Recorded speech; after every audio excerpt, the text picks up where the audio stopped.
जय गुरु जी। ओम नमः शिवाय। शिवजी सदा सहाय। ओम नमः शिवाय। गुरुजी सदा सहाय। गुरुजी सबको रास्ता दिखाने वाले हैं, लेकिन अगर मनुष्य के अवतार में धरती पर आए थे तो सबको मानवता का पाठ पढ़ाना भी जरूरी था। जब वो लगभग 25 वर्ष के थे तो उनकी वेशभूषा और पहनावे को देखकर कोई नहीं कह सकता था कि वह कोई आम युवक नहीं बल्कि गुरुओं के गुरु हैं। एक दिन जब वो किसी काम से बाहर जा रहे थे तो रास्ते में उन्होंने एक आदमी से कहीं जाने का रास्ता पूछा। जैसा आप जानते हैं, मनुष्य का अहंकार और स्वार्थ बढ़ता जा रहा है। आजकल कोई किसी को रास्ता बताने में ये सोच लेता है कि उसका समय बर्बाद हो रहा है। आपके साथ भी कई बार ऐसे लोग मिले होंगे जो आपको रास्ता बताना तो दूर, आपकी तरफ निगाह करके भी नहीं देखते। अब वो समय नहीं रहा जब लोग रास्ता पूछने पर आपको रास्ता बताने के लिए आपके साथ ही चल देते थे। पहले सबके पास काफी समय था, आदर निरादर क्या है सब जानते थे। लेकिन जब गुरुजी ने उस आदमी से रास्ता पूछा तो उसने कहा, आगे जा भाई, मुझे नहीं पता क्यों मेरा टाइम बर्बाद कर रहा है।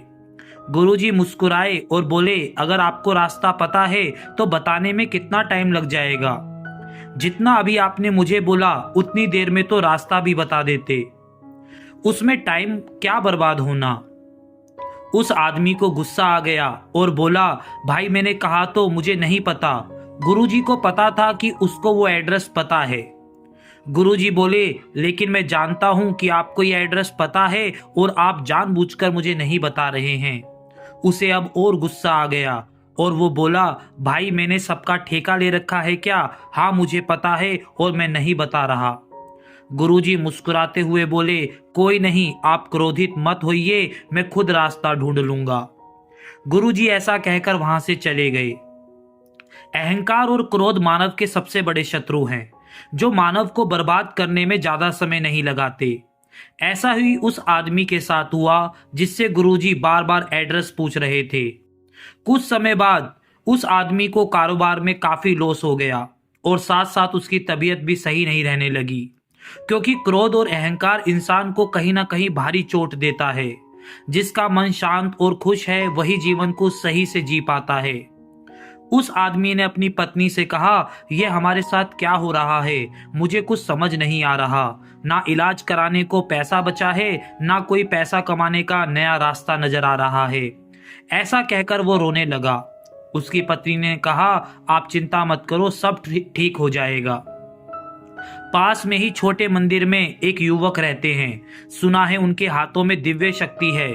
हम उनके पास जाएंगे, लोग उनको गुरुजी के नाम से जानते हैं। क्या पता वो हमारा कल्याण भी कर दे।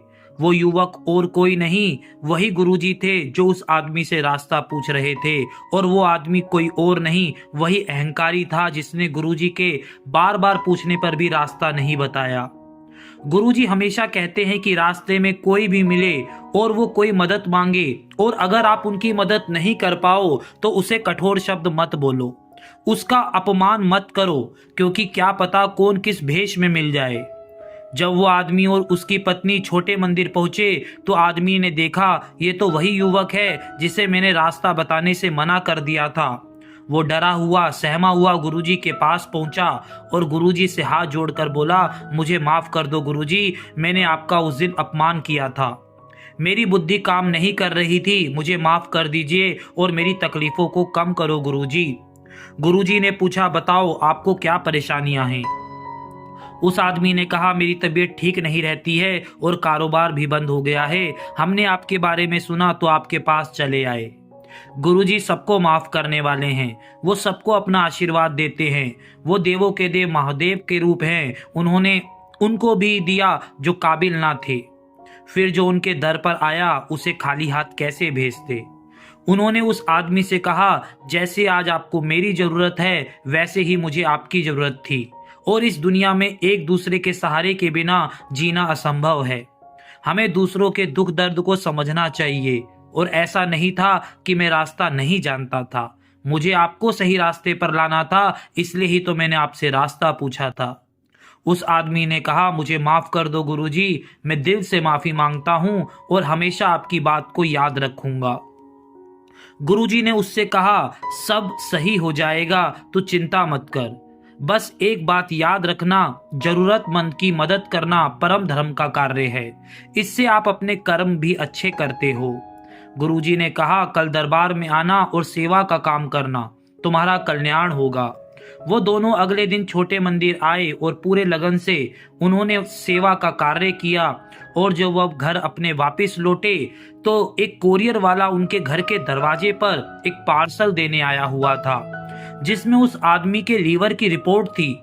उनको रिपोर्ट देखकर विश्वास नहीं हुआ कि रिपोर्ट में लीवर बिल्कुल सही था और कोई भी इन्फेक्शन अब एक नंबर भी ऊपर नीचे नहीं था। वो समझ गए सब गुरुजी का आशीर्वाद है, सब उनकी लीला है। लेकिन इतनी जल्दी और सहज ये सब होगा उन्होंने कभी सोचा नहीं था। उन्होंने गुरुजी का शुक्राना किया और सो गए। सुबह जब वे जागे तो उस आदमी के फोन में एक टेक्स्ट मैसेज आया जो उनके एक दोस्त का था, जिसमें लिखा था, मैं टेक्सटाइल की फर्म लगा रहा हूं और चाहता हूं आप उसके सुपरवाइजर बने, क्योंकि आपको उस फील्ड में काफी अनुभव है।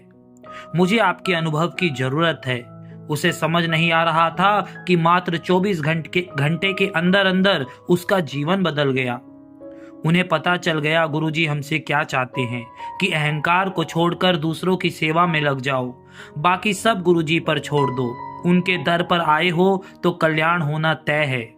मैं गुरुजी से अरदास करता हूँ, जो भी ये सत्संग सुन रहे हैं, देख रहे हैं, उन पर अपना आशीर्वाद बनाए रखना। जय गुरुजी, जय गुरुजी।